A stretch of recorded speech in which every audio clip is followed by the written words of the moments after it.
Temperature का increment होने से रेजिस्टेंस इंक्रीज हो रहा है, डिक्रीज होने से डिक्रीज हो रहा है। ये फॉर्मूला हो गया हमारे पास RT is equal to R nought 1 plus alpha delta T. इसमें डेल्टा टी है चेंज इन टेम्परेचर, अल्फा है temperature coefficient of resistance, R nought है resistance at 0 degree temperature Celsius, RT है एट 3 डिग्री सेल्सियस। ऐसे resistivity का भी formula हो जाएगा rho T is equal to rho nought 1 plus beta delta T. ये resistivity temperature T पर है, ये 0 डिग्री टेम्परेचर पे है। बीटा है temperature coefficient of resistivity. Alpha beta यहाँ पर कांस्टेंट्स हैं, पॉजिटिव है और मेटल कंडक्टर, इसका मतलब टेम्परेचर इंक्रीज करेगा तो इंक्रीज होगा, डिक्रीज होगा तो डिक्रीज होगा। सेमीकंडक्टर में नेगेटिव है, उल्टा होगा, टेम्परेचर इंक्रीज करेंगे तो रेजिस्टेंस रेजिस्टिविटी डिक्रीज होगी। और इन सम बुक्स लाइक से HC और मोजर alpha beta are same 10 as alpha. और एक्चुअल में भी होता है कि हम रेजिस्टिविटी इंक्रीज करते हैं, रेजिस्टेंस इंक्रीज करता है। रेजिस्टेंस केवल फिजिकल पैरामीटर पर और एक्स्ट्रा डिपेंड करता है, तो ये एक्चुअल में एक ही है अल्फा, अलग अलग कोई या एक जैसा एक ही बात। एक क्वेश्चन डिस्कस करेंगे। 2 रजिस्टर्स हैं जिनका रेजिस्टेंस R1 R2 है एट 0 डिग्री टेम्परेचर। इनके कोफिशिएंट्स हैं temperature coefficient alpha 1 alpha 2।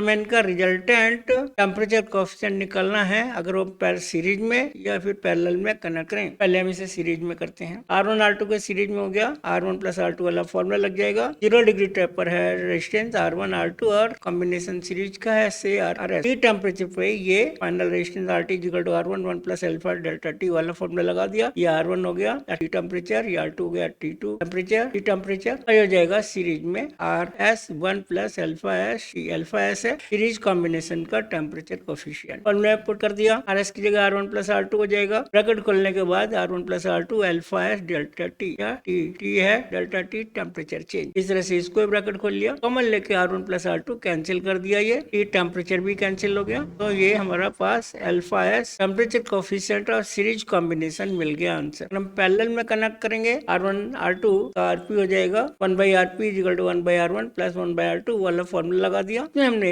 LCM ले लिया, या इसको हमने यहाँ अलग अलग कर दिया, सेपरेट किया। R1 अपन R1 प्लस R2 तो कैंसिल होके R1 कैंसिल होके R2 हो जाएगा। ये ऊपर जाके 1 plus alpha P T to the power -1। Similarly ये ऊपर ले आके फाइनल थ्योरम से हमने इसे ओपन करेंगे 1 plus X power minus N, यानी n यहाँ पे आ जाता है, ये माइनस में हो जाएगा। अब फिर से हमने इसमें से कॉमन ले लिया, ये R1 1 by R1 plus 1 by R2 अलग हो गया। ये माइनस वाला टर्म कॉमन लेके अल्फा पी टी कॉमन ले लिया। इस तरह से इसमें ये टी कॉमन ले लिया। अब ये कैंसिल हो गया, टी भी कैंसिल हो गया, ये बच गया। एलसीएम ले लिया हमने R1 R2, तो ये हो जाएगा alpha 1 R2 plus alpha 2 R1। ऐसे R1 R2 कैंसिल होने के बाद अल्फा पी यानी temperature coefficient of parallel combination के फाइनल आंसर हमारे पास